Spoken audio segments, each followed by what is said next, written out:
District of Conservation is sponsored by CFACT. To learn more about our sponsor, head over to cfact.org. Thank you so much for listening to the show. Welcome to District of Conservation. I am your host, Gabriella Hoffman. I've got a very special interview for you all today. We're speaking with Charles Whitwam, who is a Bay Area entrepreneur originally from Michigan. He's also an outfitter and hunting guide, and he was one of several people in wake of the bear ban that was introduced in California last year. And he started a Change.org petition, and through that petition and other external pressure, the ban on black bear hunting in California was soundly defeated. And earlier this year, he launched an organization some of you may be familiar with called Howl For Wildlife. And there's actually a really great piece I'm going to defer you all to supplement this episode. It's from Michael Shea of Free Range American, an editor I've worked with. Cool guy. We'll have to have him come on District of Conservation at some point. And he talks about Howl For Wildlife being the platform hunters need right now. Couldn't agree more. So in addition to today's episode, go listen to that. It's linked in the notes.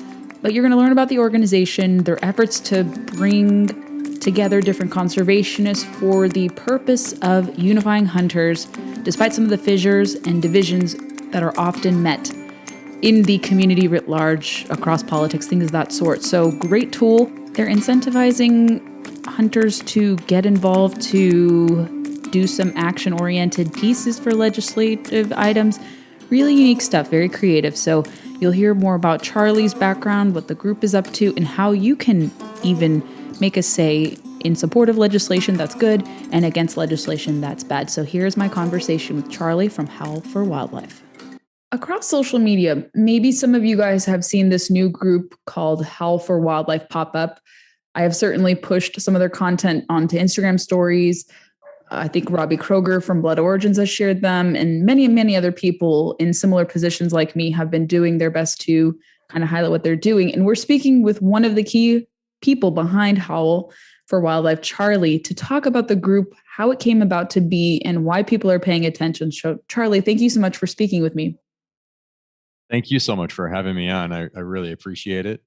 Looking forward to it. Talk about the origin story about how this organization came about. What prompted you guys to form? So a little over a year ago, last January, a bill came out in California to ban bear hunting.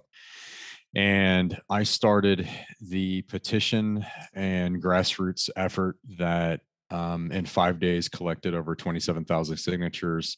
The issue became well known nationwide, and we also had, I don't know, at least a few thousand phone calls going out as well. And the bill was pulled. It was a Senate bill, and it was pulled within 5 days. So that was basically the efforts of what I think made that different. It was the efforts of the mostly hunters taking action on their own. And it was apparently, I guess, a unique approach to the whole thing, and very powerful. And, you know, the bill was pulled. So I asked myself, what was different about what just happened? Is there something missing out there? Is there a hole to be filled, or a gap to be filled that we weren't able to accomplish before? And it seems like there was. So that's when Howl For Wildlife was basically where I started thinking about the idea of coming up with a platform that makes it really easy for anybody to get involved on either anti-hunting issues or even on the other side, and actually to promote hunting issues in each state. So that's what we came up with. And in the short amount of time, I think since you guys have started to make an appearance, you've gained a lot of traction. I know on social media, just even anecdotally looking, a lot of people engage with your Instagram with comments and likes and share the materials.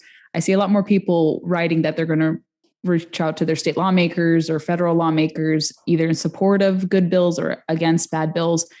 And do you think that probably a deficit you recognized in forming this organization was because there is some sort of division with sportsmen? I won't really dwell into it, but it's known that there there sometimes is division. It's hard to unify people, but the bear bill opposition to it actually brought people together who would normally otherwise maybe not work in concert with one another. But do you think that your organization is trying to rectify that problem of bringing different people, even within conservation, together?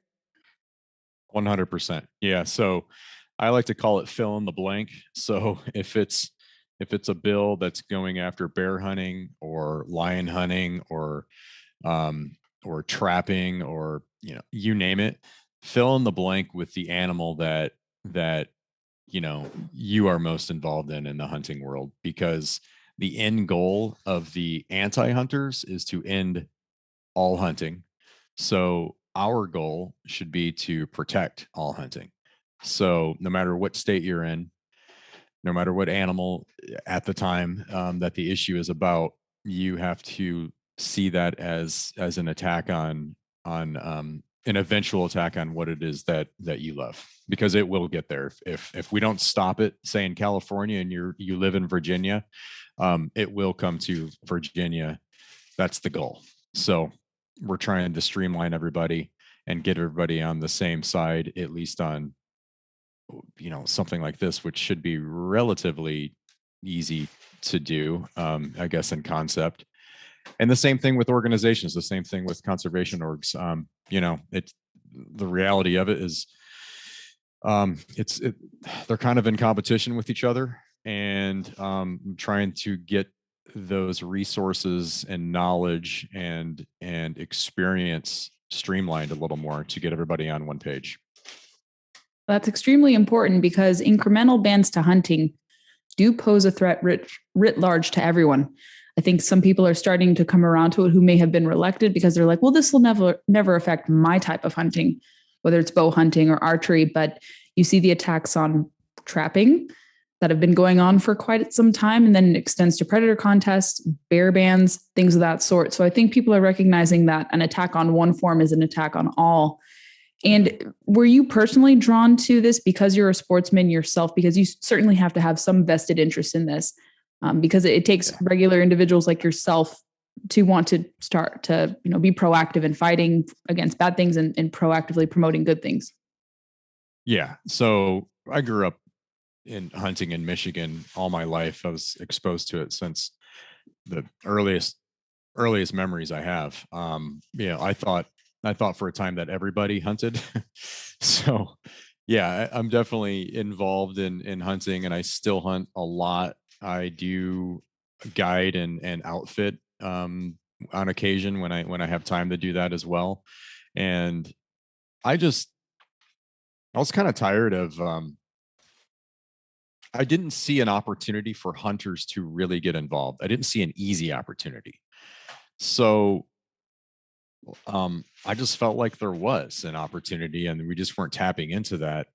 Um, and and and I felt like the actions, the opportunities that were out there, they were kind of difficult or they didn't really make any sense. And I'll give you an example. So if let's say there's an issue going on and the action the action that we're told to take is to contact your legislator.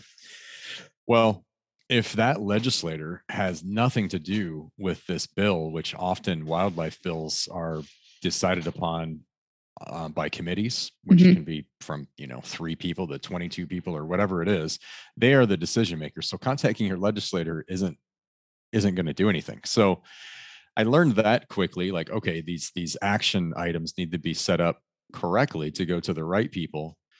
And so that's what we did. And that's what we're doing.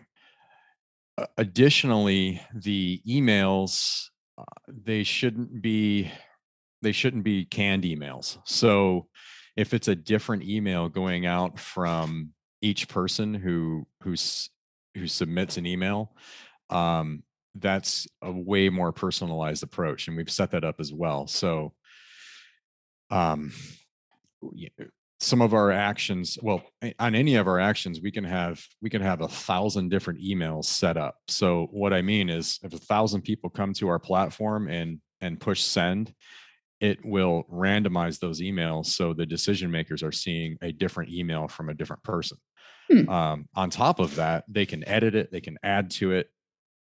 They can do what they want. So you can make it super easy and use one of our pre-drafted emails, or add your own, email, the body, the content. And then the same thing with the subject lines as well. Those are varying. So um, I think it's just tactfully a great approach when you want to reach these decision makers, and it looks like it's a real true individual email coming from that person, and it does come from that person. Nowhere in there is Howl for Wildlife mentioned.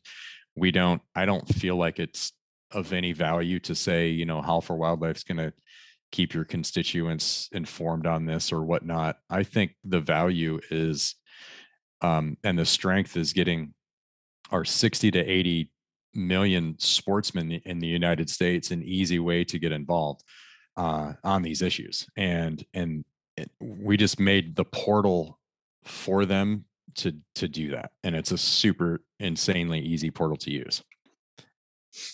And kind of unlike some other groups, when they have like a legislative center, I kind of noticed something really different that really sticks out to me. And I think you can offer positive incentives to get people to send emails, to provide feedback, submit comments. And you guys offer a rewards center. Could you explain how that whole system works? What Yeah. you're hoping to accomplish with it? Yeah. So the website is gamified. So basically, there's, for every action you take, whether it's sending an email or we have a click to call option too that we'll use on some issues. Where, again, I'll just explain that really quick. When you click the call, a prompt will show up on your screen. So you're not just blind calling to these decision makers. A prompt will show up and you'll get bullet point talking points on the things that you should say, and a phone number from whatever state that the issue is in. It's relevant to that state. The phone number will call that office. So it's not even your phone. So our system calls you, it prompts you to connect to the next decision maker from a phone number that's in that state, and then you get a prompt on the screen on what to say. So those are really powerful as well. But every action that you take has a value assigned to it. Every time when you are logged in and you share a link to Facebook or Instagram or whatnot, as long as you are logged in, that's a personal tracking link that you are using, and it knows if people have clicked on that link and have signed up as a result of you, or have donated as a result of you, or have taken action themselves as a result of you bringing them in. So with all of this, you're getting points.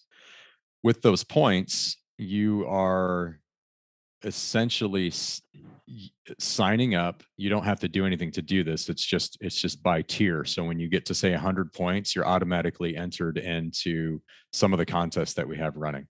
And I'll give you an example. We had one where the Western Bear Foundation was offering 2 lifetime memberships to the Western Bear Foundation. You also got a Stone Glacier solo backpack included with that. You got a jacket and a hat that came with that. So those were for people who had, I think the criteria was 100 points. And you just get an email and said, hey, guess what? You just won this. And then you're connected with Western Bear Foundation. They get your address and they send you these wonderful prizes. So we're building that to be really, really awesome. We're going to have some cool things that are sort of tiered on that, depending on what level you want to be involved in. And by the way, it's free to join. So this doesn't cost you anything. Additionally, on top of every action you take, you get a confirmation email, and that's where you see our kind of the other side of the rewards that we have. Basically, there'll be clickable links to partners that we have who want to support us. So you click on it and you buy something off their website, and a code is auto-populated in the shopping cart. So this can be, we have a supplement company, we have a wild game marinade company, we have a couple different apps on there, like an almanac app. It's called My Season. Just really cool stuff that we want to get people involved with, but also they're supporting us as well. There's a coffee company, Bare Beans Coffee, quite a few companies on there now. So every time you get an action, you take an action, you're getting that as well. So we've incentivized activism, I think, to put it simply. Yeah, that's a unique way of incentivizing people to take legislative action. It's very creative, and we'll see if other organizations replicate that. But in kind of just the short amount of time you guys have been operating, could you kind of speak to some of the successes the organization has had in dismantling or helping to defeat legislation? I know you were in Colorado where that really, I think it was the anti-trapping legislation, anti-bobcat hunting legislation that was defeated. Could you speak to some of the successes where you guys had some involvement in this past season? Yeah, for sure. So since you brought up Colorado, we had I can't remember how many decision makers were that we had set up for Colorado, but I believe we had, I know it was somewhere around 40 to 50,000 individual actions going around the Colorado bill. And being at the hearing, I think there were two senators brought up the amount of emails that they got. They've never seen anything like that before, but they also brought up the content of the emails, which made me really happy because, I know that, and we had a large part to do with that. So that bill was killed. We had in New Hampshire, there was a Beagle Club bill that was killed. It ended up being 18-1. And I received an email from a representative there, Chertoff, I think was his name. And he told me he was for the bill passing, but he said he thought this bill was going to pass. It was a strange email. He's like, I don't know what your intentions were, but if your intentions were to kill this bill, Machiavelli would be proud. He wrote me this really crazy email, and it was directly about all the emails that they got and the pressure that they received on that. So we had success on the Virginia trapping bill. Actually, I think is where you live. I know that bill was killed. We had a ton of emails there. I submitted and did my part for that too. And then we've had a few where the issues we haven't won yet. We certainly haven't lost. They've progressed. And there's a lot going on in Washington right now with spring bear, with their commission, the same thing in California. But what we've done there is in California, for instance, one of the things that our website offers, if you really want to get involved to the next level, is we have Zoom training meetings where you can come and learn from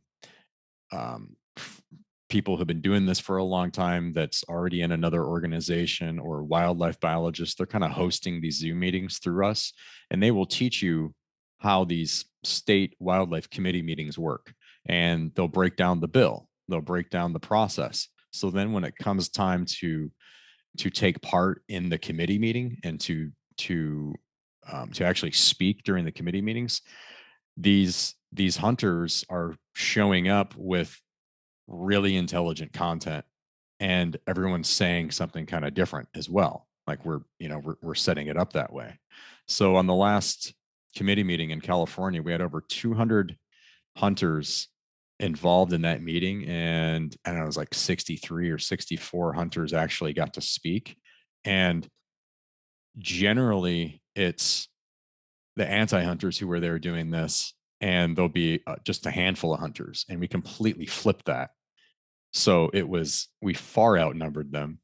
And that petition they haven't killed it, but it went in the direction that we wanted it to go, which was referring it to the department to make a decision on it's an outrageous bill. Basically, the Humane Society is saying there's far less bear in California than there has been because of wildfires. I saw that argument. That's so ludicrous. And it's the craziest thing because there's it has nothing to do with it. Nothing to do with it. So what's interesting is that they want to use science on this. So this is a really interesting opportunity for the department to come back with actual science and possibly expand our bear hunting opportunities in California.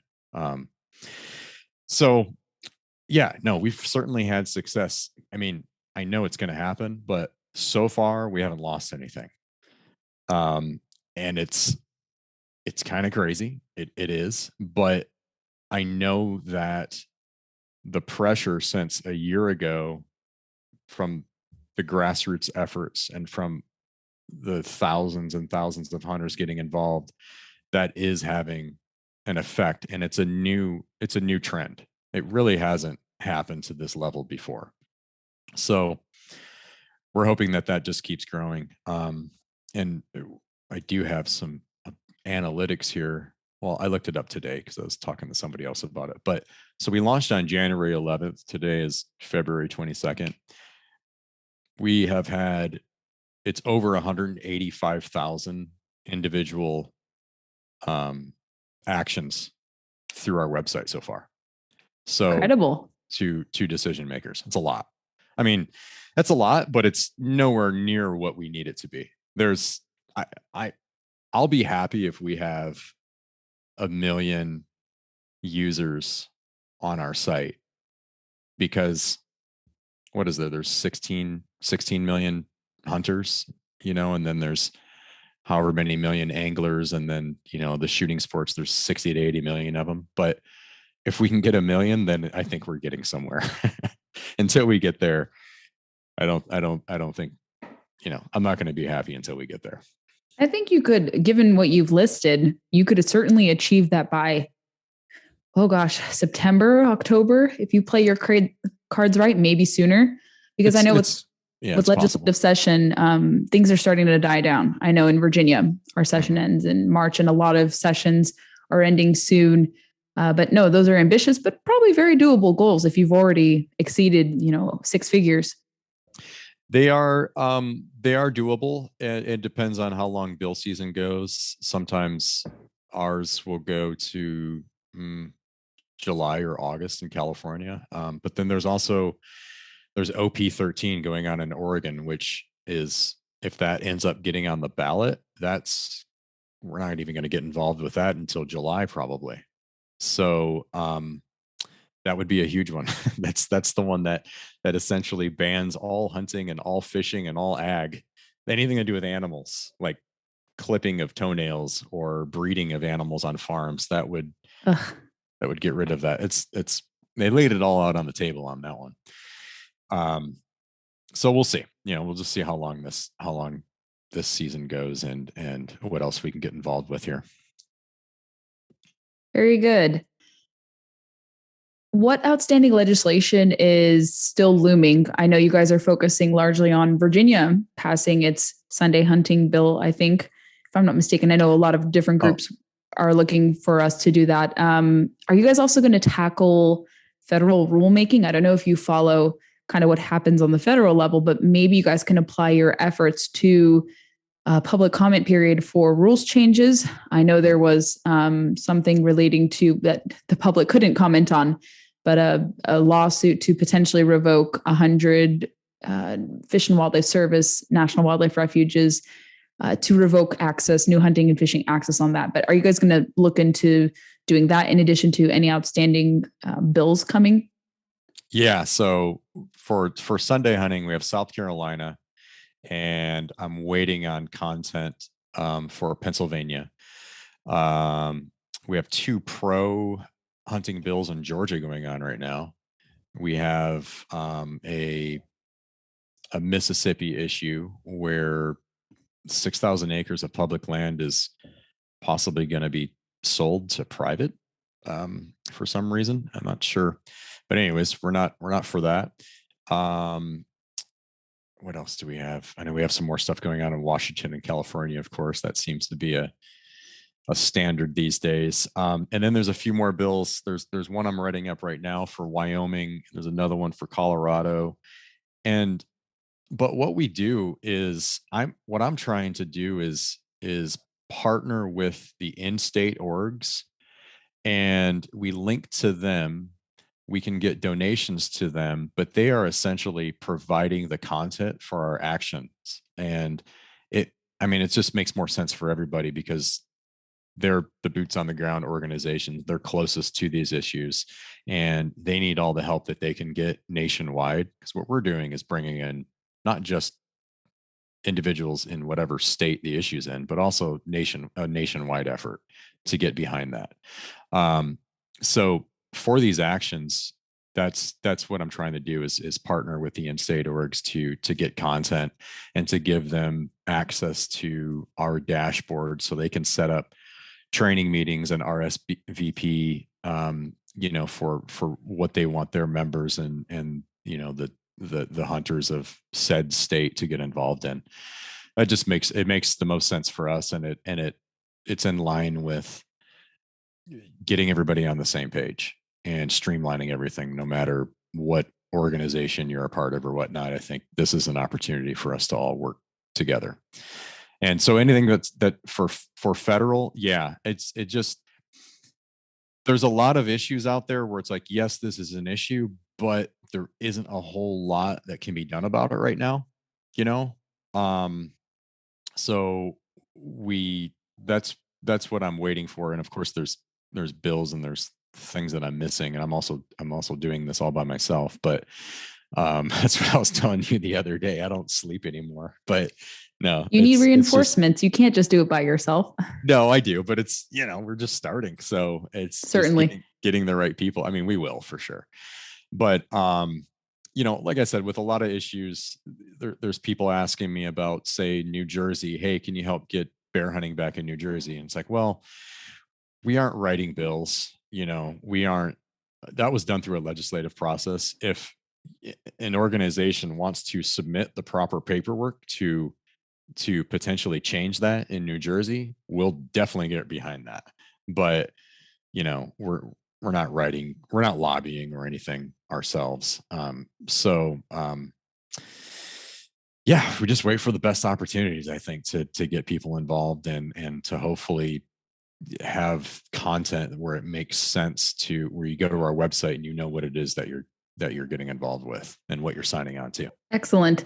Where can my listeners and those who discover Howl For Wildlife, where could you direct them to follow you guys, to engage with you, to connect with you, and make you aware of any pending legislation? howlforwildlife.org.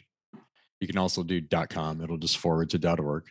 And I don't think you can get lost once you go to the website because it's very easy. It's essentially all about taking action. And you should sign up first. You should join first because that's the only way to redeem points and get rewards. And again, that's free. It's just your email address and a login. And then after you do that, push take action, and there will be clickable pictures. It'll say essentially the state and a brief description of what's going on. You click on the picture and you can read all about it. And at the bottom, you add your name and email address to whatever issue it is. And you can also find us on Instagram, and we have Twitter and Facebook accounts, but it's just a repeat of whatever we do on Instagram. And on Instagram, it's Howl For Wildlife. If you type that in, you'll find us. But the @ is howl_org on Instagram. Wonderful. We will be sure to include all those links in the show notes. Charlie, wonderful to speak with you and connect with you, given your very busy schedule. I anticipate you guys growing even more, and I hope this is not the last time that we speak. I hope you'll come back on to give us periodic updates, and best of luck to you. And you'll have support here from me and my podcast as well. Awesome. Thank you so much, Gabriella. Great talking to you. Thanks for listening to this episode of District of Conservation. We hope you enjoyed it. Make sure you're following the podcast on your preferred player. We recommend Apple because that's where the largest share of our listenership hails from. And you can also find us on Spotify and dozens of other platforms. Make sure you're following us on Facebook, Instagram, and Twitter to never miss a beat nor a guest announcement. And please, please, please go leave us some reviews on Apple and Spotify. Those help us go a long way in seeing how far we can go and measure our progress. So we really appreciate that. If you enjoy this podcast, please share the word with your friends. Share links to individual episodes and to the podcast. Want to appear on the podcast? Have an interesting story to tell? I'm all ears. Shoot me a message and we'll do our best to process your request.